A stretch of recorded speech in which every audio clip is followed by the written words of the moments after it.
The invention of nuclear weapons ranks as one of the key developments in human history. For the first time, all-out warfare risked not only the destruction of civilization, but the radioactive poisoning of the planet itself. America's attacks against the Japanese cities of Hiroshima and Nagasaki in August 1945 demonstrated that the catastrophic effects of even a small atomic bomb were horrific in the extreme. After the atomic bomb blast that virtually erased this city of 340,000 people from the earth, as far as the eye can see stretch scenes of desolation and ruin. 4 square miles leveled by one bomb. Fearing widespread destruction in the days ahead, and shocked by the simultaneous invasion of its territory by the Soviet Union, the Japanese government quickly surrendered, thereby ending World War II. Less than a year later, the U.S. military detonated 2 more atomic bombs during Operation Crossroads, conducted at the newly created Pacific Proving Grounds. By then, the Soviets, once allies of the U.S., were considered a threat to the Western democracies in the post-war world. President Harry Truman and his advisors concluded that America's possession of large numbers of atomic weapons would keep the Russian communists in check, and authorized crash programs devoted to ongoing testing and mass production. On August 29, 1949, the Soviet Union detonated its own atomic bomb, much sooner than expected. The nuclear arms race had begun in earnest. To make matters worse, by the early 1950s, the newly invented hydrogen bombs, some of them 1,000 times more powerful than atomic weapons, began to be tested in remote areas of the planet by the new nuclear superpowers and their allies. Mankind's future never looked bleaker. Intriguingly, this grim state of affairs led to a still unexplained mystery. As difficult as this will be for some people to accept, evidence uncovered by researchers confirms that technologically advanced observers, whose identity and intentions remain unknown, began to monitor the nuclear standoff, almost from the start. Declassified U.S. government documents reveal that, as early as December 1948, incursions by mysterious aerial objects, later referred to as UFOs, began to occur at American nuclear laboratories, bomb storage depots, weapons test areas, and, as time went on, intercontinental ballistic missile sites. Particularly dramatic are the incidents now being openly discussed by former U.S. Air Force ICBM launch officers who were stationed at various Strategic Air Command bases in the 1960s and 70s. According to these highly credible witnesses, on some occasions, as the UFOs briefly hovered over their launch facilities, the nuclear missiles inexplicably malfunctioned.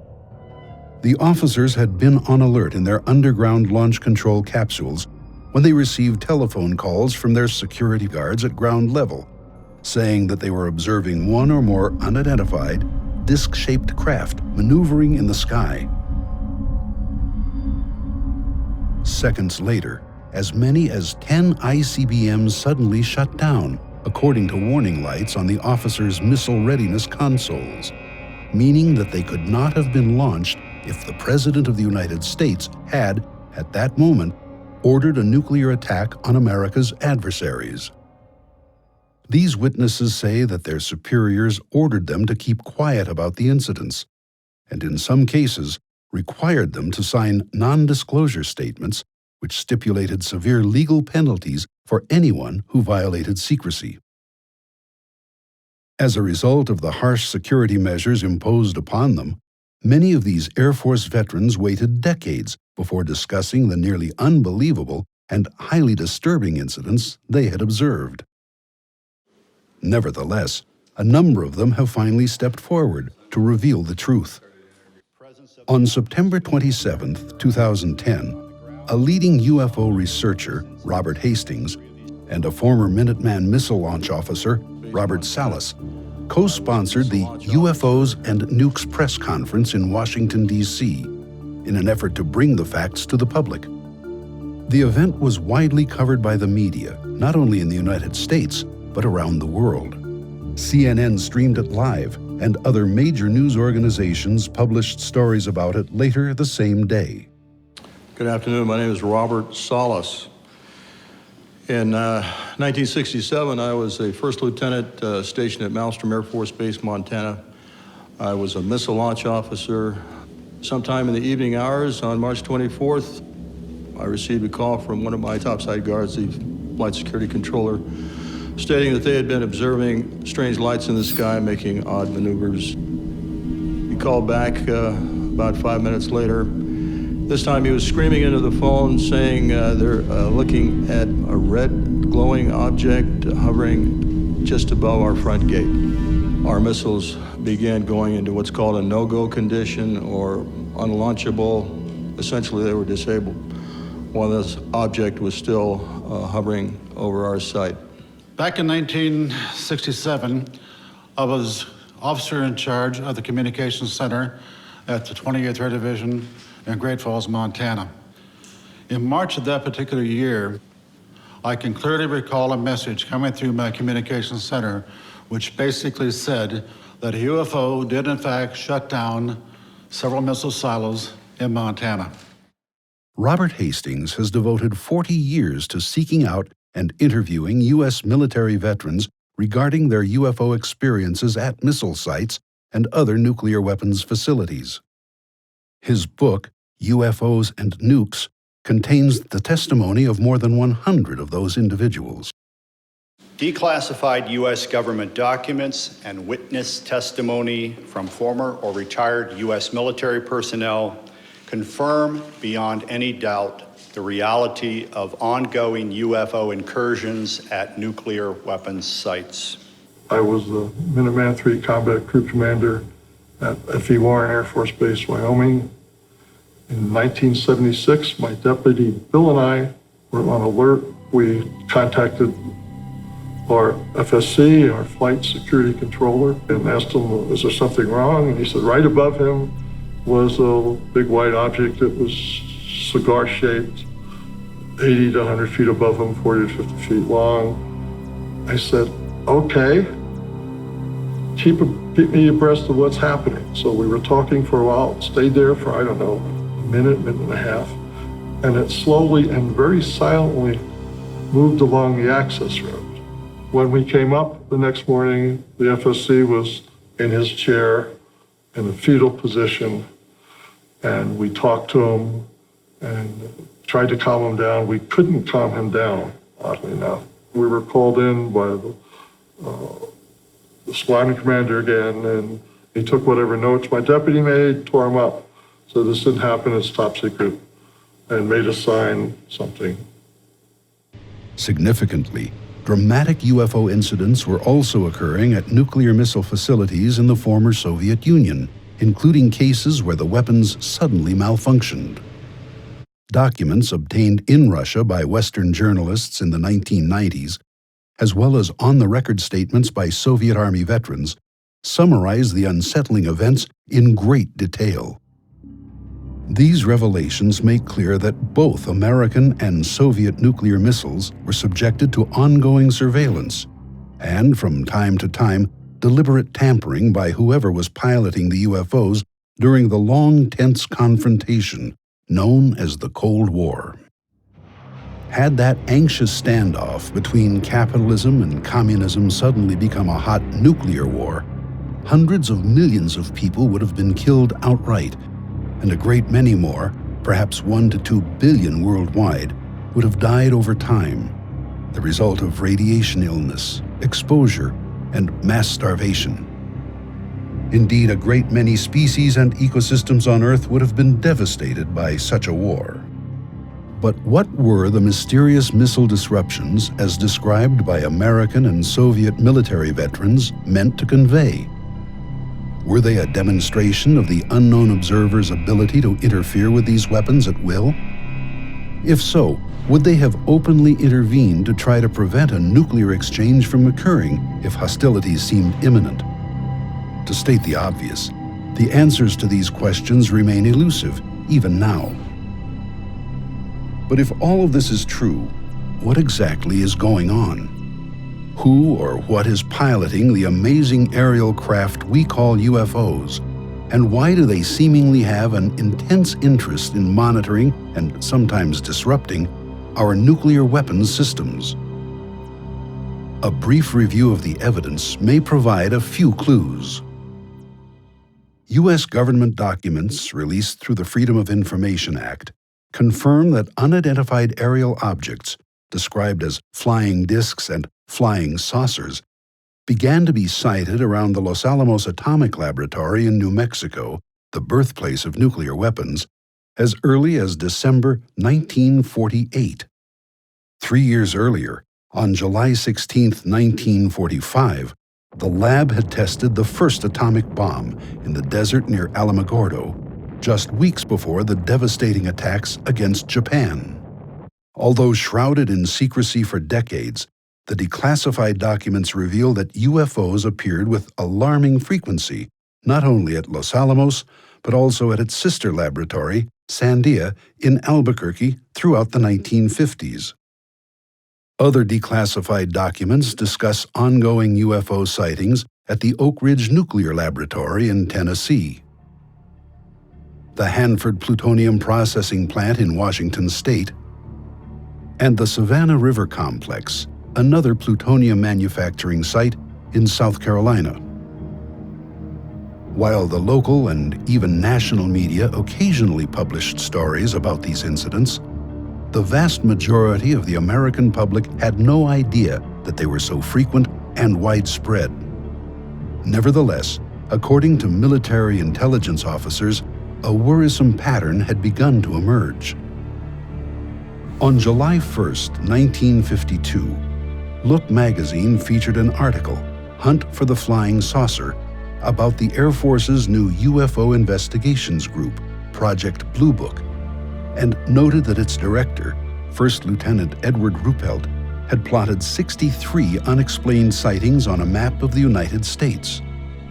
At that point, it was discovered that a, quote, ominous correlation existed between some of the sightings and the location of various atomic weapons installations. Later that year, the CIA took notice of the situation, as this memorandum reveals. Dr. H. Marshall Chadwell, Assistant Director of the agency's Office of Scientific Intelligence, wrote, quote, sightings of unexplained objects at great altitudes and traveling at high speeds in the vicinity of major U.S. defense installations are of such nature that they are not attributable to natural phenomena or known types of aerial vehicles.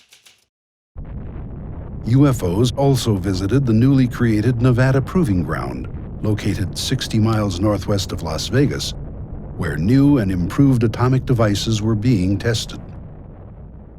Civilians living near the proving ground often observed the aerial discs, sometimes flying in large formations, and subsequently notified the Air Force and the local media. At the same time, U.S. Army personnel engaged in field maneuvers at the test site, designed to expose them to atomic battlefield conditions, also reported seeing the UFOs. Meanwhile, other sightings were occurring at the remote Pacific Proving Grounds, where ongoing tests of the far more destructive hydrogen bombs were taking place, as the U.S. tried to outpace the Soviets in the new technology of warfare.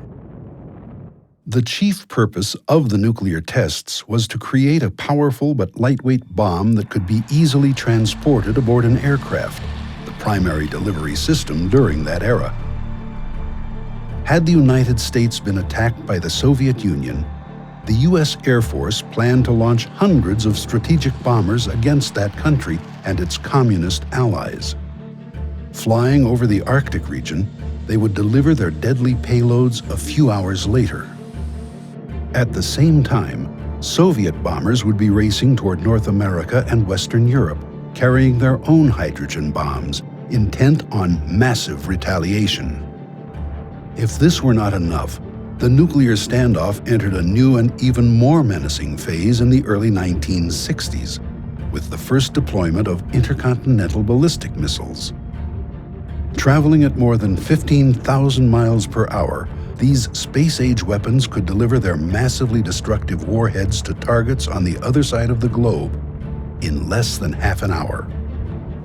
That shockingly brief period was later reduced to less than 10 minutes, once U.S. and Soviet missile-carrying submarines began to be deployed just off each other's coasts. Nuclear Armageddon, if it came to pass, would burst upon the world with sudden savagery, against which there would be no possible defense. Perhaps predictably, declassified documents reveal that UFO sightings at nuclear missile launch facilities began to occur as early as 1962. My crew was on alert at Missile Complex 7. Major Gilbert, my crew commander, and I were manning the launch console.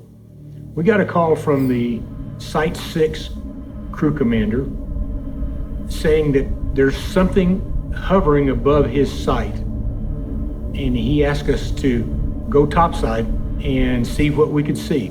So Major Gilbert sent our 3 enlisted men to what we call the CAP, which was the top side of the Launch Control Center.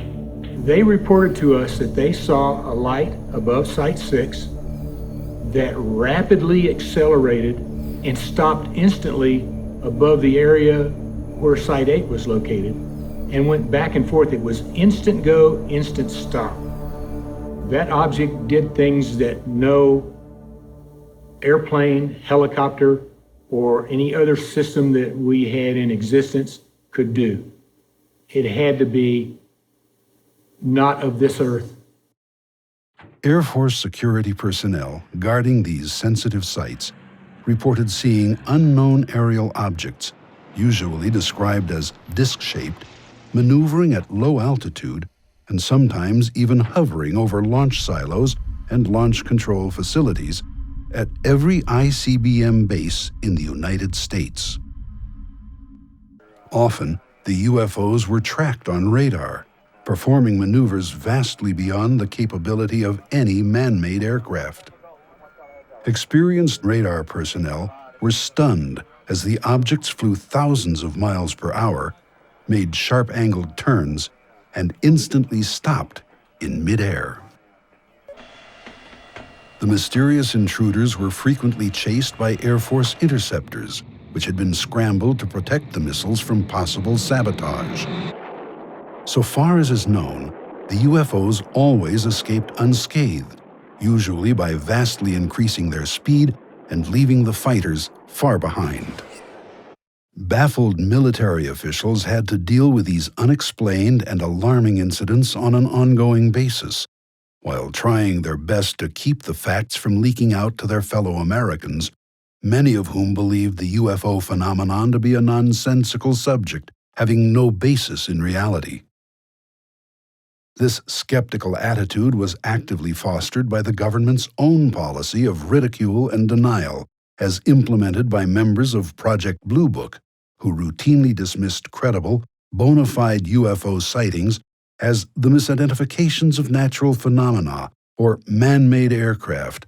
Over time, this practice led to a widespread public backlash against the U.S. government and its weak and sometimes ridiculous explanations for the sightings. Meanwhile, behind the scenes, UFOs began to appear at missile test ranges, often during launches designed to improve the performance and reliability of America's ICBMs and the deadly warheads they carried. Occasionally, those aboard the UFOs did more than watch the tests. While the exact date remains uncertain, sometime in the fall of 1964, an incident occurred at Vandenberg Air Force Base, California, which has come to be the best-known, most astonishing example of deliberate UFO interference with our nuclear weapons systems. Although the case is still classified top secret, a former Air Force officer, Dr. Robert Jacobs, has openly discussed it.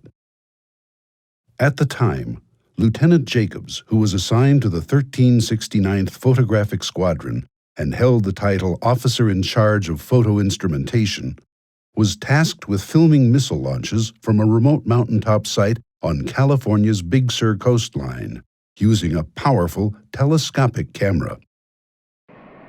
The ascending ICBMs would initially fill the camera frame, permitting a detailed view of engine performance, staging, and other aspects of a given launch as they raced out over the Pacific Ocean. Following one such test launch, Lieutenant Jacobs was unexpectedly told to report to the office of Major Florenz Mansman, a photographic analyst assigned to Vandenberg's Office of the Chief Scientist, 1st Strategic Aerospace Division. Upon arriving, he noticed two mysterious men in gray suits, who he later learned were CIA officers. A motion picture projector had been set up, and without explanation, Major Mansman turned it on, telling Jacobs, "Watch this." Jacobs, later a university professor, describes what happened next. On the screen was the film we had shot. The nose cones separate. The chaff flew out in front of it. We saw this as obviously reflections of light rippling like that. And then we saw the dummy warhead flying along. It's going between 6,000 and 8,000 miles an hour at that point, and it's on the fringe of space. And suddenly, into that frame, an object flew in, chasing the chaff, the warhead, and so on, at the same speed. And in polar orbit, it fired a beam of light at the warhead. The beam of light struck that. The object flew up, shot another beam of light at the dummy warhead, went around, shot another beam of light at it, went down, shot a beam of light, and then flew out the same way it had come in. At which time, the dummy warhead fell out of the frame. The lights came on, and Major Mansman said to me, "Were you guys screwing around up there?"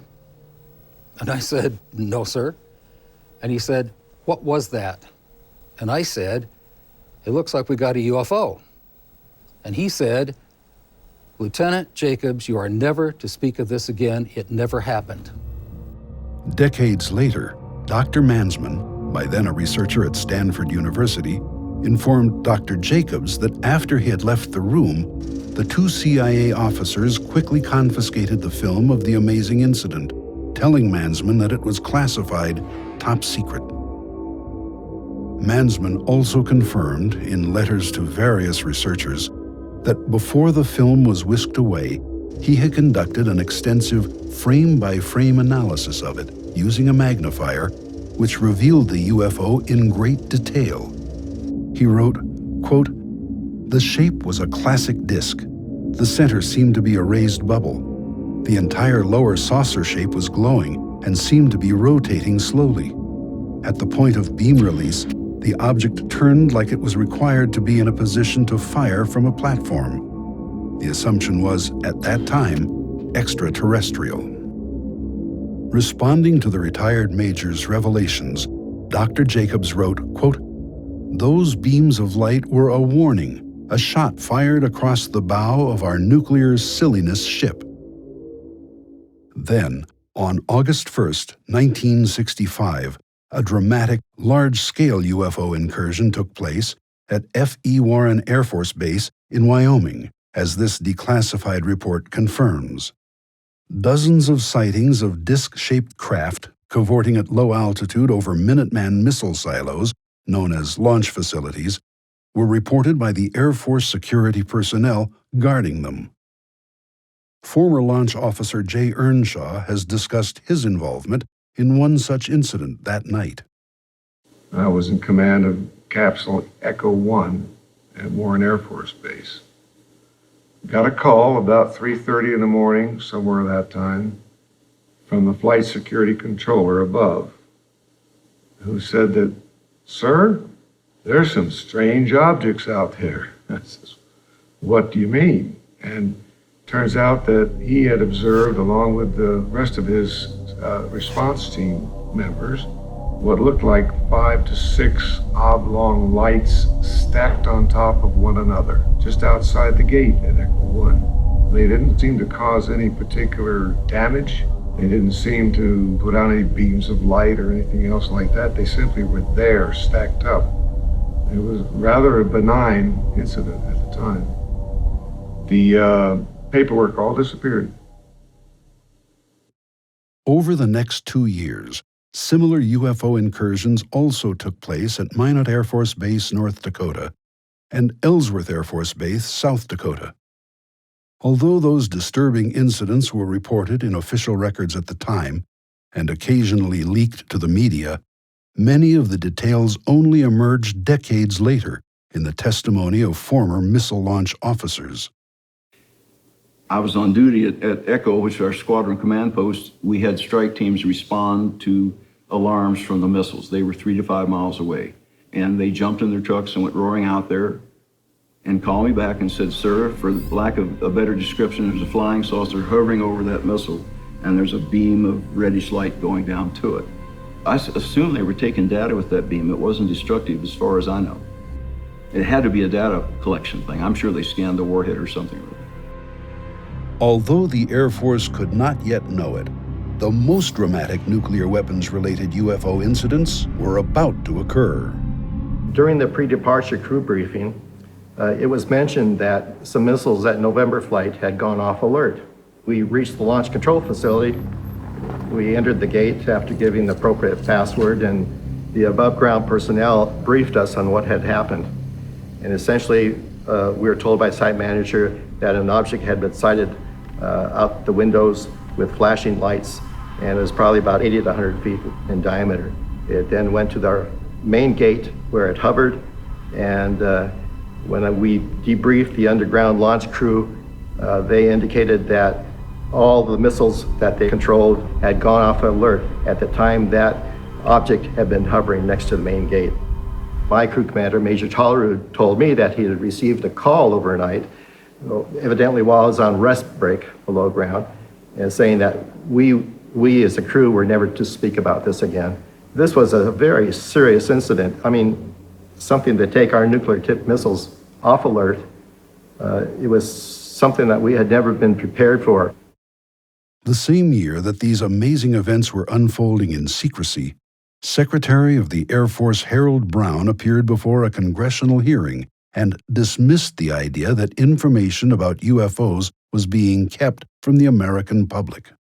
We have not been hiding anything. The investigations have been made public. The explanations of those where there is a clear explanation have been made public. The hearing this morning was public for just that reason. Brown's claims have now been discredited, but the strict security measures imposed on military witnesses at the time meant that decades would pass before the public learned the facts about UFO activity at nuclear missile sites.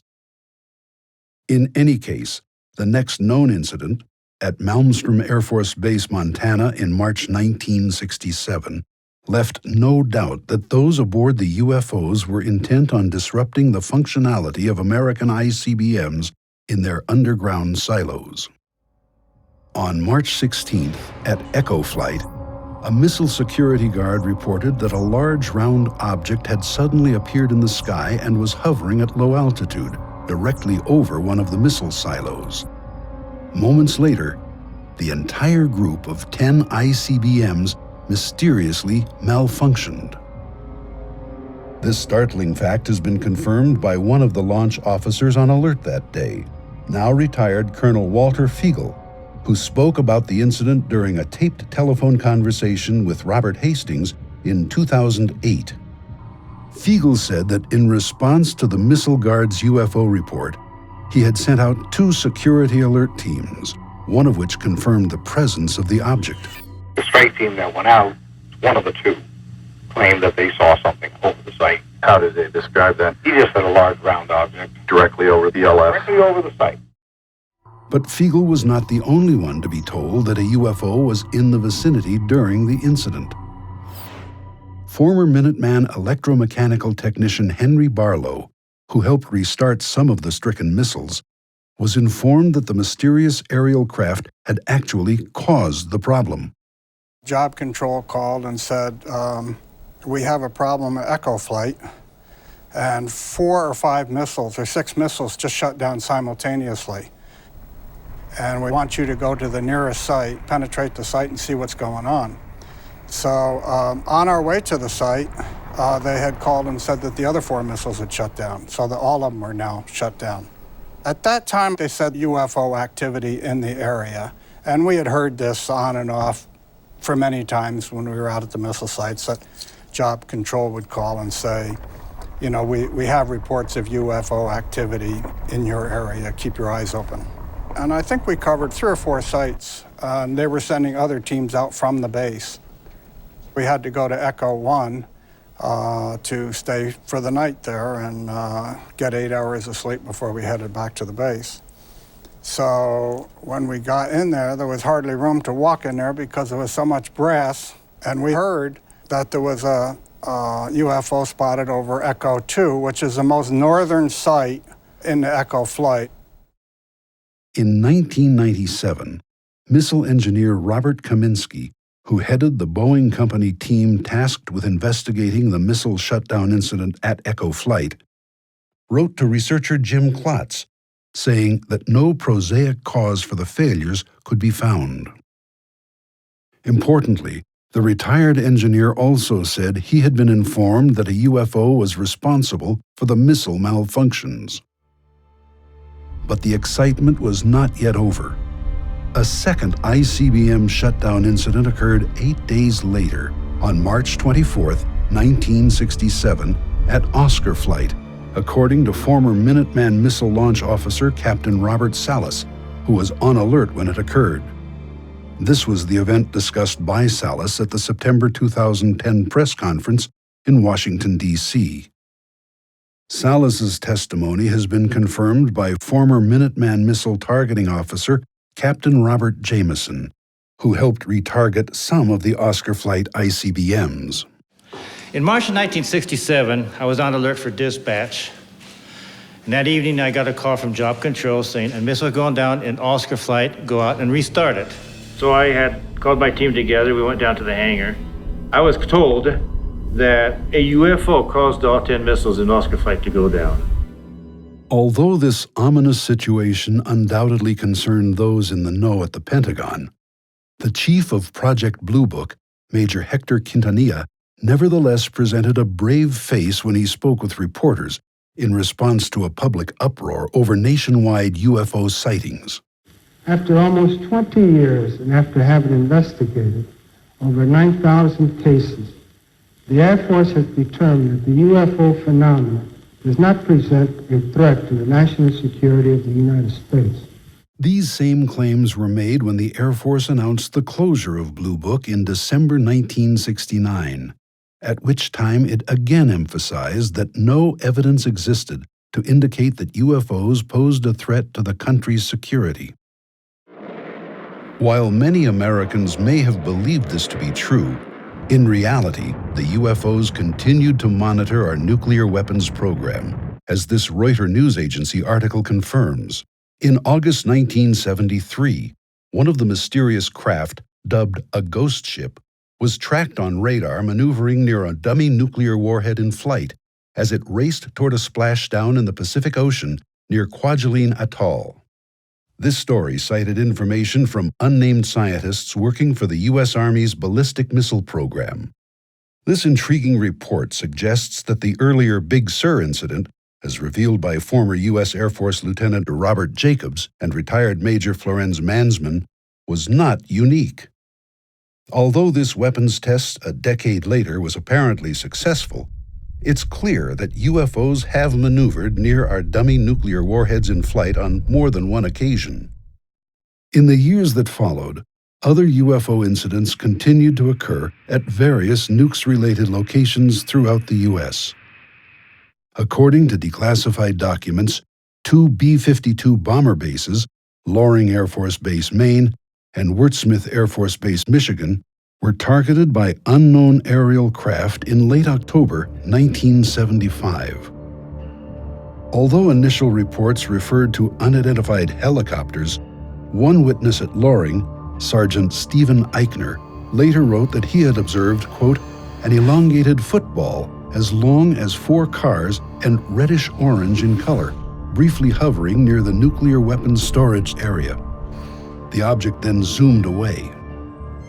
1 week later, back at Malmstrom Air Force Base, as many as 7 UFOs were sighted and tracked on radar as they intermittently maneuvered near and hovered above various Minuteman missile sites over a several-hour period.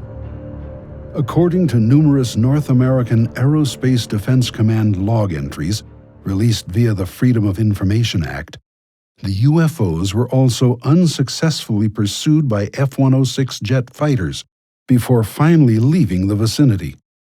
One of the craft was apparently close enough to the ground to be described by security forces as a, quote, orange-white disk object. At the Pentagon, the National Military Command Center was so alarmed by the UFO incursions at Strategic Air Command bomber and missile bases that a Security Option 3 order was issued, placing the Air Force's entire nuclear weapons force on high alert. Despite official efforts to suppress the facts, all of this eventually became known as military and intelligence agency files were involuntarily released to the public via the Freedom of Information Act. If all of this were not enough, the next major UFO event really rocked the Pentagon. In late 1980, at the RAF Bentwaters Base in Suffolk, England, then leased by the U.S. Air Force, a series of bizarre incidents left no doubt that something very strange was taking place. In the early hours of December 26th, a small group of Air Force security policemen noticed an unusual light in nearby Rendlesham Forest. They approached it on foot, only to discover a strange, triangular-shaped craft. After an indeterminate period of time, the unknown object silently raced skyward and disappeared. 2 nights later, RAF Bentwaters Deputy Base Commander Lieutenant Colonel Charles Halt was informed that another mysterious light had suddenly appeared in the forest. Halt quickly assembled a small team of security policemen to investigate. After some time, the men observed an object that looked like a large eyeball moving through the trees. At one point, material resembling molten metal was seen dripping from it. Suddenly, the object split into 5 smaller, disc-shaped craft, which silently scattered in all directions. A short time later, another disc raced toward Colonel Halt and his team, abruptly stopped above them, and directed a laser-like beam toward the ground very near their feet. After a few seconds, the beam clicked off, and the craft rapidly receded into the sky, moving in the direction of the RAF Bentwaters weapons storage area, which was at the time the largest American tactical nuclear bomb depot in Europe. As this was occurring, Colonel Halt began hearing excited radio chatter from security guards at the weapons facility, indicating that the UFO was sending down laser-like beams into or near the storage bunker complex.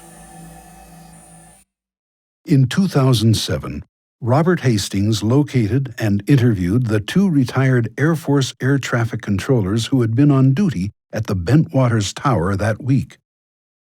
Ike Barker and Jim Carey divulged for the first time they had actually tracked a bona fide UFO on radar the night that Colonel Halt was in the woods. I was just sitting there and I happened to see a dot come on the scope, and it just went like one dot at the beginning, then another dot, and it was gone. So the scope is 120 miles across. It was just phenomenal to me to see it go that fast. All of a sudden, here it come back across again. It went 1, 2, and then it made an immediate right-hand turn and came right towards the base. You know, I just said, that can't be one of ours. No jet at that speed can make an immediate right-hand turn. Just absolutely phenomenal.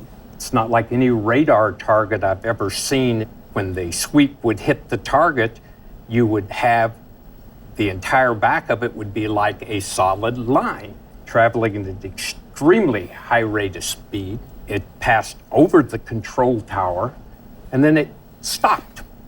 I've never seen anything in my life like the maneuverability that happened with this object. It was an orangish color. sort of popped into my mind at the time that somebody's flying a basketball out here. There were like lights around the center of it, but it wasn't like running lights or navigational lights. It was more like portholes, and then you were seeing the light from the inside coming out. It wasn't, flashing lights or anything, but it hovered momentarily, reversed its course, and went back out at a high rate of speed.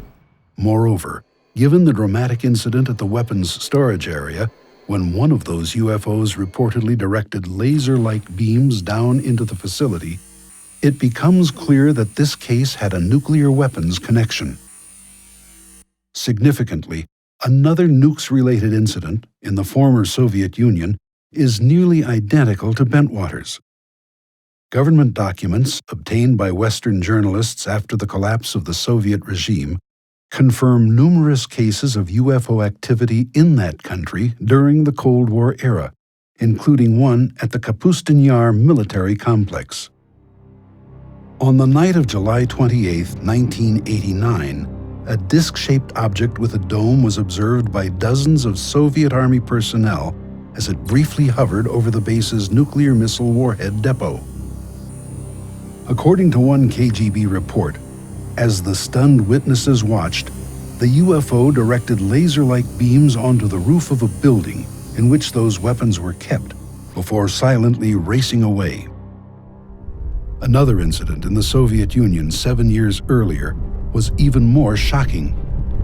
On October 4th, 1982, a huge flying disc apparently activated several nuclear missiles, which were then preparing to launch. According to the Soviet Ministry of Defense documents secured by American television investigative reporter George Knapp, the UFO appeared over an intermediate-range missile base near the Ukrainian town of Bielokorovish.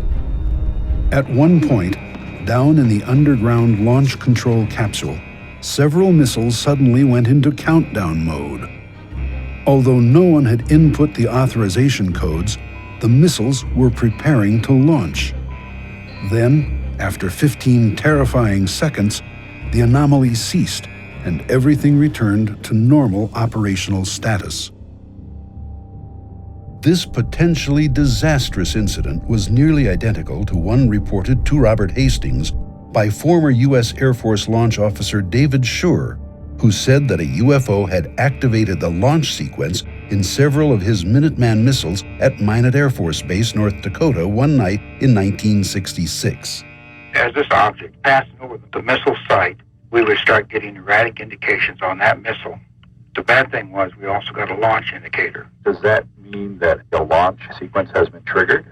That means that the missile has received the launch signal. In that case, Schur and his commander had to flip an inhibit switch to disrupt the unauthorized countdown. But were those aboard the UFOs actually trying to start a nuclear war? Having investigated these incidents for decades, my opinion is that those who pilot the UFOs are visitors from elsewhere who are engaged in these provocative actions at American and Russian nuclear missile sites to send us a message that we humans are playing with fire, that to engage in nuclear warfare is essentially suicide. Importantly, these dramatic incidents continue to occur long after the end of the Cold War. Several U.S. Air Force veterans have reported new UFO incursions at nuclear missile sites and weapons storage areas in the very recent past. The most important case occurred on October 23, 2010. This is CNN Breaking News. The breaking news involves a power failure that shut down a major part of the U.S. nuclear missile arsenal. Let's go to our Pentagon correspondent, Chris Lawrence. Wow, Chris, what do we know? Well, Wolf, this happened out in Warren Air Force Base out in Wyoming, and bottom line is this. For less than an hour, about an hour on Saturday, the base lost primary communication with about 50 intercontinental ballistic missiles. Although widespread media coverage of the incident contained no hint of any UFO reports, a subsequent investigation yielded intriguing information about a series of still unexplained sightings occurring during the communications disruption. According to confidential Air Force sources known to Robert Hastings, various missile maintenance teams responding to the problem reported observing a huge cigar-shaped object maneuvering in the sky above the missile field. These persons emphatically state that the craft was not a blimp because no passenger gondola, propellers, or stabilizing tail fins were visible, and there was no corporate logo or other advertising on its hull. The anomalous nature of the object was all but confirmed when these teams returned to the base. According to Hastings sources, the entire missile maintenance squadron was sternly admonished by its commander not to talk to journalists or researchers about, quote, the things they may or may not have seen in the sky.